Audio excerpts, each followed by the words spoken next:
Olá, sou a Mariana Alvim, bem-vindos ao Vale a Pena, o meu podcast onde falamos de livros favoritos e por vezes vamos da ficção para a realidade, com o apoio da WUC, a maior livraria online portuguesa.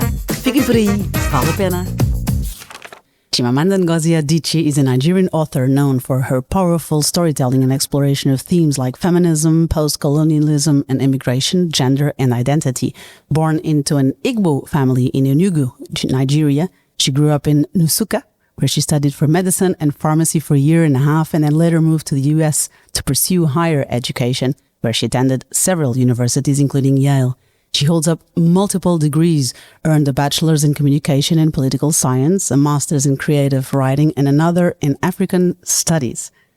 Chimamanda started writing during her university education a poetry collection, Decisions, and later a play, For Love of Biafra, and is now an author of several books, short stories, and a memoir, and has won several awards and honors that include academic and literary prizes, fellowships, grants, honorary degrees, and so many other awards and talks. The most listened to TED Talks, The Danger of a Single Story, and We Should All Be Feminists. And Chimamanda has a great curriculum that you can search online. So today we'll get to know her also as a reader.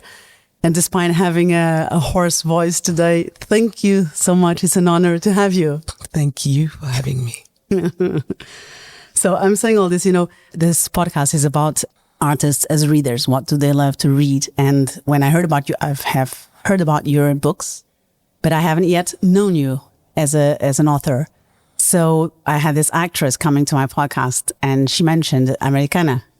And then another guest mentioned your speech, We Should All Be Feminists, which is a gift that I give to a lot of friends. And it's, on the contrary to Americana, it's a very small book. So I say all this because there are yet so many readers that have to know you. I know it's my turn now to spread your name. So you've written several books. We have them all in Portuguese. Purple Hibiscus, A Cor do Hibisco, Half of a Yellow Sun, Meio Sol Amarelo, Americana, We Should All Be Feminists, Dear Ijoelle? Ijoelle. And a Thing Around Your Neck, A Coisa à Volta do Teu Pescoço, Notes on Grief, because of the loss of your father, and I'm sorry for that. And more recently, Your Mother, which you honored, you said so, despite discreetly you honored in your latest book that we have now in Portugal, Dream Count, O Inventário dos Sonhos. Also my love for your mother and for your writing again. So can you tell me, there's this interview you gave, you said something that I loved. You said like female friendship is a sort of a fortification, a manifestation. Revolution, exactly. Yes. So I feel that here. Yes, that makes me happy. Great. I think that in general, girls are not, and I think this is true across cultures, girls are generally not socialized to like one another. Girls are socialized to think of one another as competition in a way that boys are not. And so I think that, and I'm fortunate because I've had really just wonderful female friendships. And I don't know what my life would be like without my best friend. I mean, honestly, I depend on her. I adore her. And most of all is that she understands me. It's wonderful to have that kind of connection with a person where sometimes you don't really have to say very much, but they get it, Yeah. So in general, I really think that when women make the choice to have real friendships, and I keep saying real because I think there are many friendships that are not real. I think when women make that choice, I think it's glorious and revolutionary, because what we're saying is we're not going to accept this nonsense from society that we're competitors. We're not, right?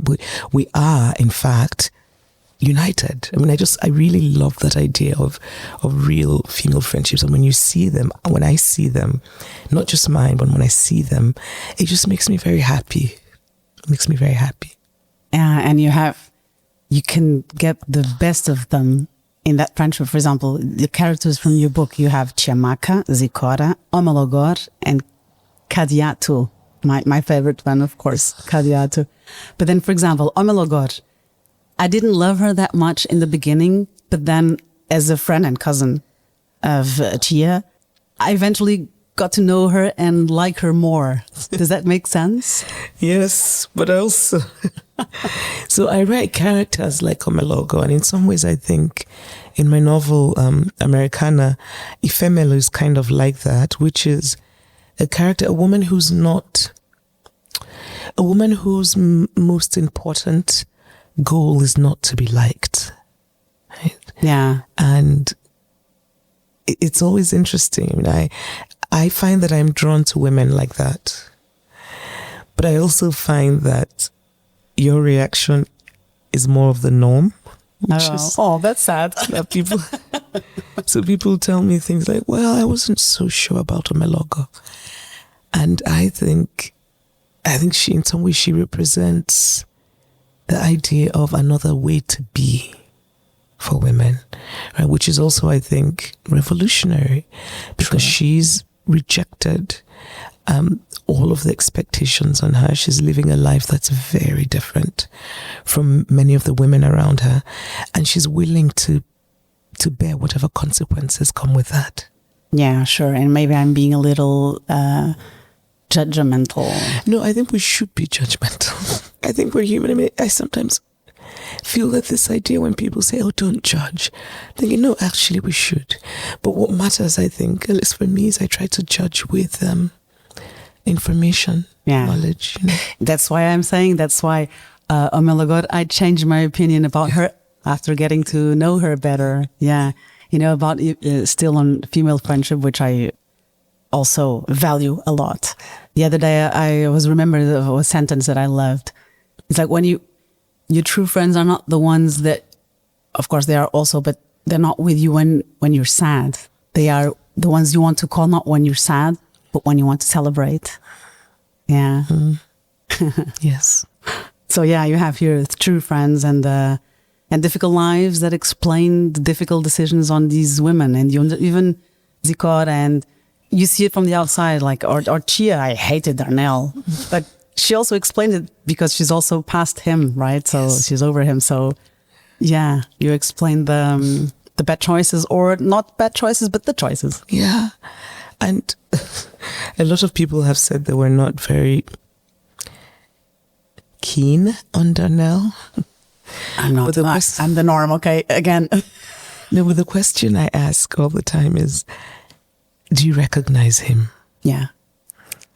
I think there's so many. I'm fascinated by women who are brilliant, just wonderful, thoughtful, interesting. And then you meet the men that they're with and you think, how is this even possible? Yeah.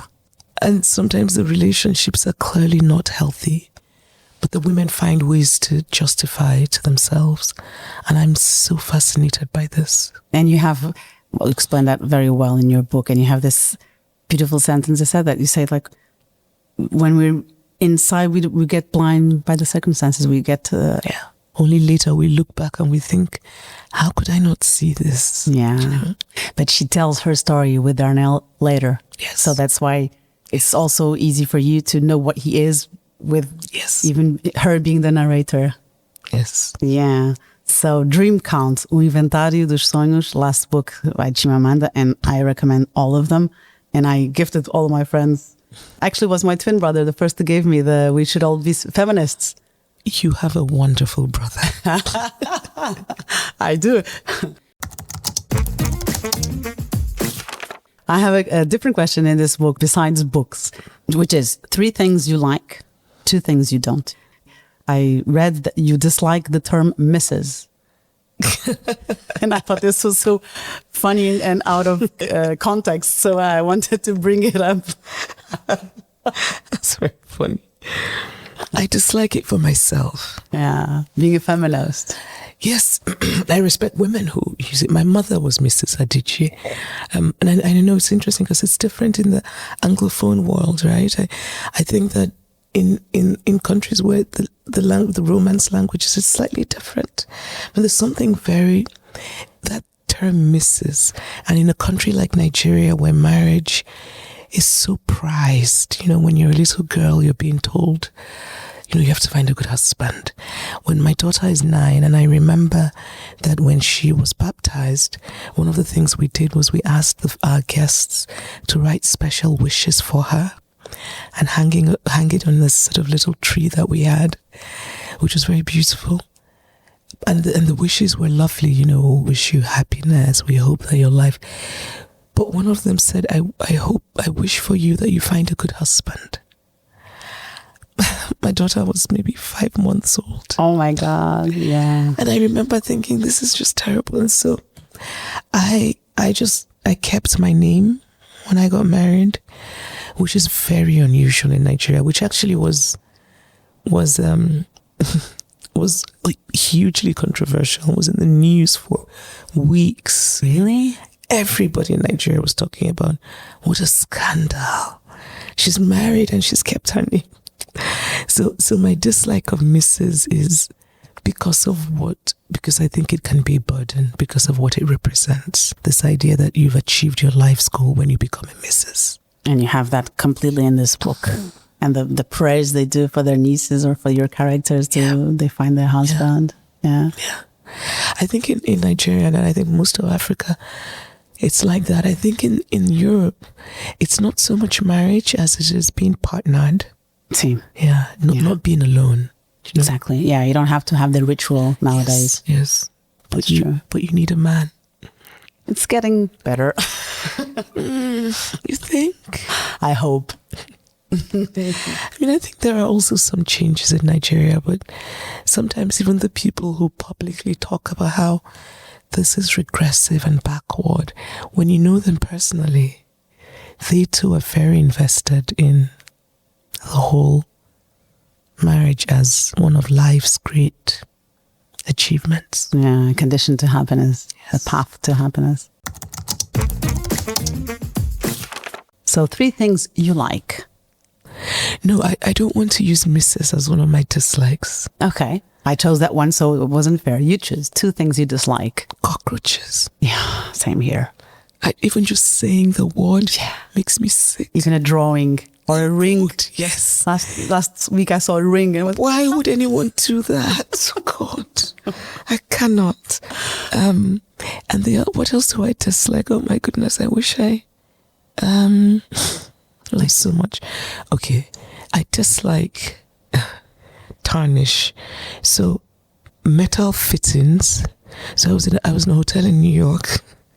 And it's a very nice hotel, but I was so disgusted in the bathroom because all of the fittings were, I guess, gold or gold covered metal, and it had bits of tarnish in it, So I couldn't look at it because it was just making me sick. Okay. So I cannot stand. So in our house, we have almost no metal fittings because I don't trust I just worry that at some point you're going to see either rust or tarnish, and I hate them.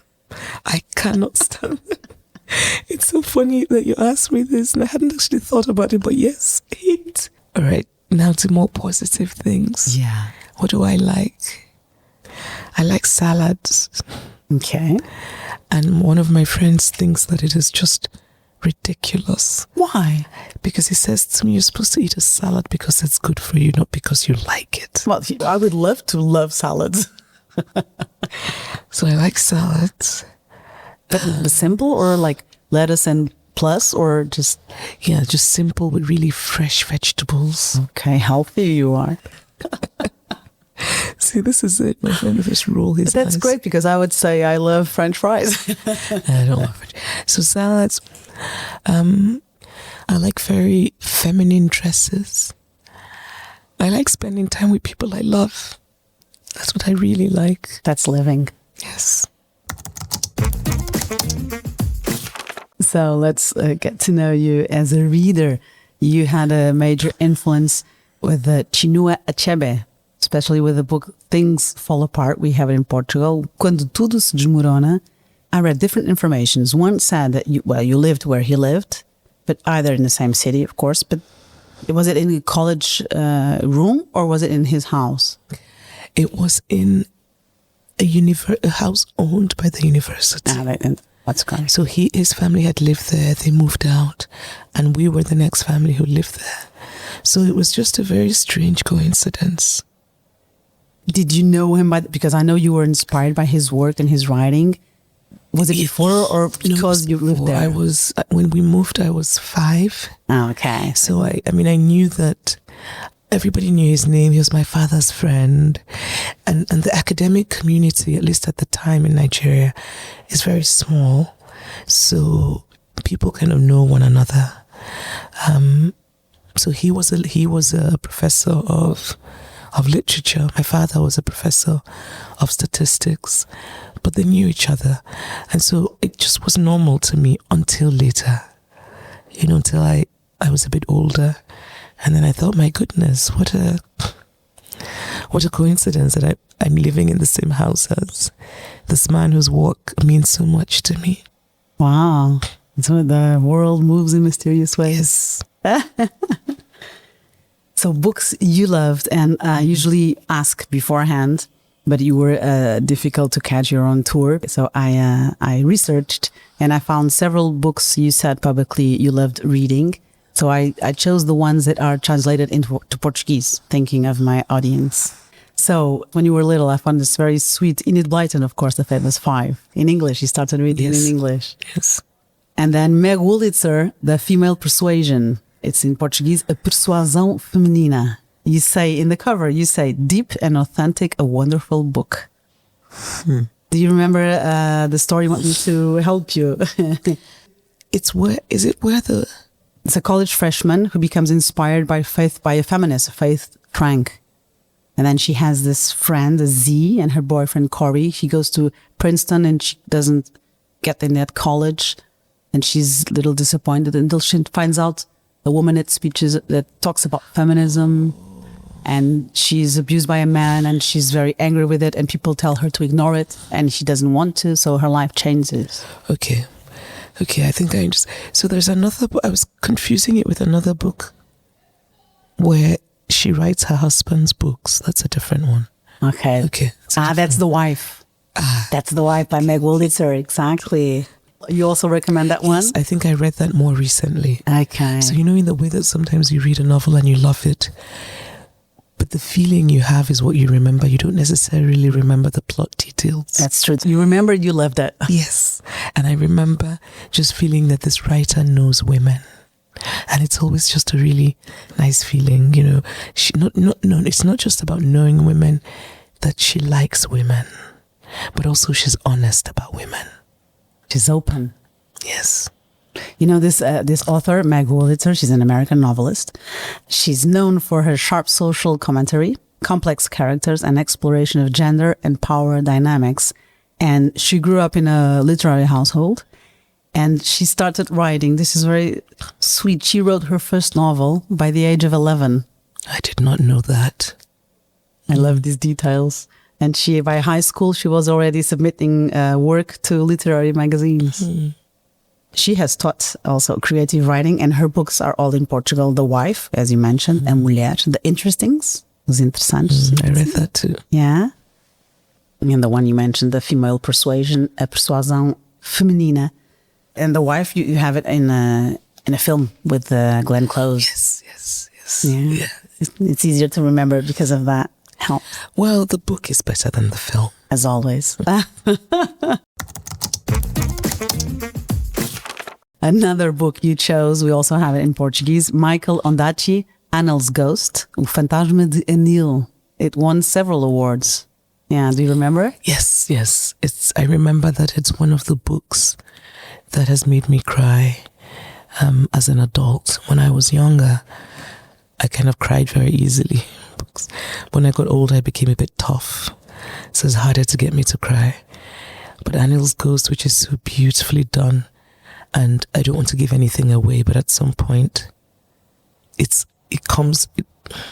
something really bad happens, and it comes as a surprise, but it's not manipulative. It's you believe it immediately, it happens, but it still surprises you, and it breaks your heart.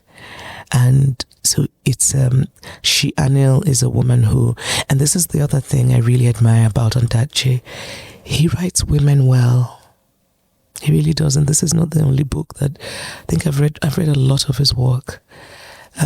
So this character of his goes to Sri Lanka during the war, and she's anthropologist. Yes, so they're kind of looking for people who have disappeared. So they're exhuming bodies, and she grew up there, but then she left home. So there's something very nostalgic, and there's a kind of very beautiful melancholy about going back. Sri Lanka. Yes. Yeah. Okay, so Anil's goes to Fantasma de Anil. Michael Ondaatje, he's the author also of the most popular The English Patient. Mm-hmm. And he also has poetry.